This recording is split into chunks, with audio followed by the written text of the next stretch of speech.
2016년 1월 15일 목요일 새벽기도회를 하나님께 드리겠습니다. 하나님의 말씀은 구약성경 창세기 11장 1절부터 9절까지 말씀입니다. 구약성경 창세기 11장 1절부터 9절까지 말씀, 구약성경 13면에 있습니다. 창세기 11장 1절부터 9절까지 말씀 한 절씩 계속하겠습니다. 온 땅의 언어가 하나요 말이 하나였더라. 그들이 동방으로 옮기다가 시내 평지를 만나 거기 거류하며 서로 말하되 자 벽돌을 만들어 견고히 굽자 하고 이에 벽돌로 돌을 대신하며 역청으로 진흙을 대신하고 말하되 자 성읍과 탑을 건설하여 그 탑 꼭대기를 하늘에 닿게 하여 우리 이름을 내고 온 지면에 흩어짐을 멸하자 하였더니 여호와께서 사람들이 건설하는 그 성읍과 탑을 보려고 내려오셨더라. 그래서 이르시되 이 무리가 한 족속이요 언어도 하나이므로 이같이 시작하였으니 이후로는 그 하고자 하는 일을 막을 수 없으리로다. 자, 우리가 내려가서 거기서 그들의 언어를 혼잡하게 하여 그들이 서로 알아듣지 못하게 하자 하시고 그래서 거기서 그들을 온 지면에 흩으셨으므로 그들이 그 도시를 건설하기를 그쳤더라. 함께 읽겠습니다. 그러므로 그 이름을 바벨이라 하니 이는 여호와께서 거기서 온 땅의 언어를 혼잡하게 하셨음이니라. 여호와께서 거기서 그들을 온 지면에 흩으셨더라. 아멘. 오늘 말씀은 그 유명한 바벨탑 사건으로 사람들은 자기 이름을 내고 흩어짐을 면하려고 하고 있습니다. 4절의 말씀을 보시면 또 말하되 자 성읍과 탑을 건설하여 그 탑 꼭대기를 하늘에 닿게 하여 우리 이름을 내고 온 지면에 흩어짐을 면하자 하였더니, 지난 주일 말씀에서 하나님이 방주 안에 있던 노아와 그의 아들들에게 하신 말씀이 생육하고 번성하라 임을 함께 나누었습니다. 하나님은 방주 안에 있을 때뿐만 아니라 그들이 나온 뒤에도 동일한 말씀을 하시는데요. 창세기 9장 1절의 말씀을 보면 하나님이 노아와 그 아들들에게 복을 주시며 그들에게 이르시되 생육하고 번성하여 땅에 충만하라.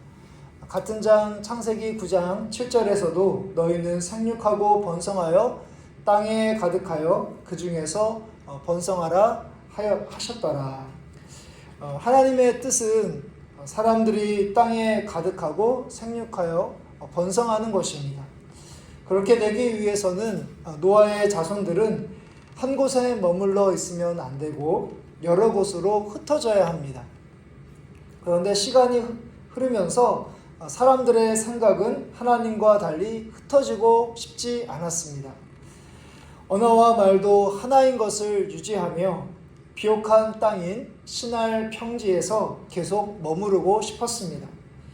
그래서 사람들은 벽돌과 역청으로 성읍과 탑을 건설하며 강력한 도시를 세우기를 힘씁니다. 4절에 보면 탑 꼭대기를 하늘에 닿게 한다라는 표현이 나옵니다. 탑을 높게 쌓는 행위를 묘사한 것인 동시에 동시에 높은 탑을 쌓음으로 자신들이 가진 능력을 뽐내서 상대방이 자신들에게 함부로 대하지 못하도록 하려는 의도적인 행위입니다. 오늘 말씀에서 땅 위에 탑을 높게 쌓는 이들의 상대는 다름 아닌 하늘에 계신 하나님이십니다. 그들은 하나님의 이름을 위한 삶을 살지 않고 서로 힘을 모아서 자신의 이름을 위해서 살며 흩어지게 하시려는 하나님의 뜻을 거부하기 위해서 모든 총력을 기울이고 있습니다. 이들이 재료로 사용한 벽돌과 역청은 하나님께서 그들에게 주신 돌과 진흙을 대신한 가운데 자신들이 개발한 것으로 성읍과 탑을 견고하게 세우려고 힘쓰고 있는 것이죠. 견고한 성읍과 탑을 지으려는 것 자체가 그 행위 자체가 잘못된 것은 결코 아닙니다. 중요한 것은 그들의 의도인데요. 이들에게는 더 이상 하나님의 이름을 찾아볼 수가 없습니다. 자신의 이름만 존재합니다. 자신의 이름을 드러내기 위해서 바로 견고한 성읍과 탑을 건설하고 있는 것이죠. 직장에서 더 높은 지위에 오르는 것, 그리고 사업이 성공하는 것, 또한 자신의 이름이 많은 사람들에게 알려지는 것 자체를 우리는 나쁘다고 이야기할 수 없습니다. 이왕 직장에서 일하는 가운데, 또한 사업을 꾸리는 그런 가운데서, 또 세상에서 살아갈 때 성공과 부를 얻는 것이 그렇지 않은 것보다 더 좋습니다. 그러나 우리가 업적과 성공을 쫓다 보면 처음에는 우리가 내가 하나님의 영광을 위해서 성공하려고 하는 것이다, 하나님의 영광을 위해서 나의 이름이 드러나는 것이다 라고 그렇게 일들을 시작하지만, 계속해서 그 성공과 부를 쫓다 보면 나도 모르는 사이에 나를 위해서, 하나님을 위해서가 아니라 나를 위해서 부귀영화를 쫓아가며 살아갈 수 있다는 것이죠. 어떤 목적으로 성공과 부를 취하려는지 그것을 묻는 것이 중요합니다. 다른 사람의 눈을 우리가 속일 수는 있지만 하나님은 결코 속일 수 없습니다.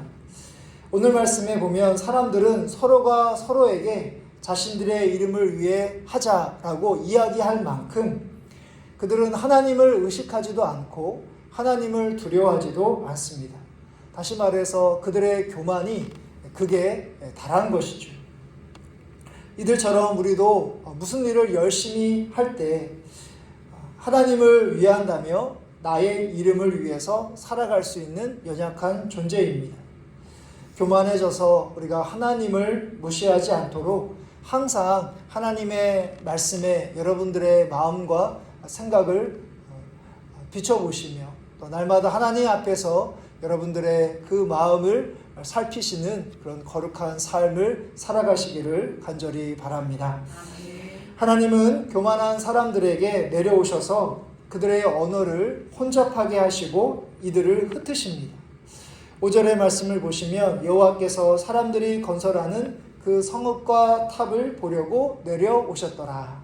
그리고 우리 9절의 말씀, 우리가 읽은 말씀 가운데 맨 마지막 9절의 말씀을 같이 함께 한 목소리로 읽어보도록 하겠습니다. 그러므로 그 이름을 바벨이라 하니 이는 여호와께서 거기서 온 땅의 언어를 혼잡하게 하셨음이니라.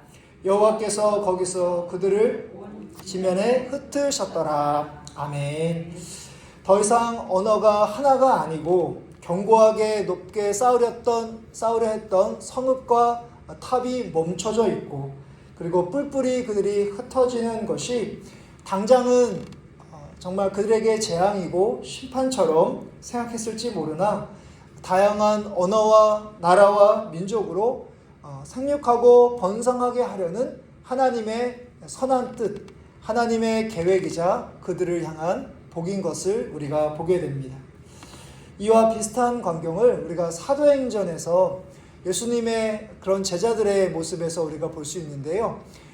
예수님께서는 승천하시면서 그들을 향하여 땅끝까지 이르러 복음을 전하라 라고 이야기하셨지만 예수님의 제자들은 예루살렘을 떠나지 않았습니다. 예루살렘에 머물면서 이방인들이 아니라 유대인들에게만 복음을 전했습니다.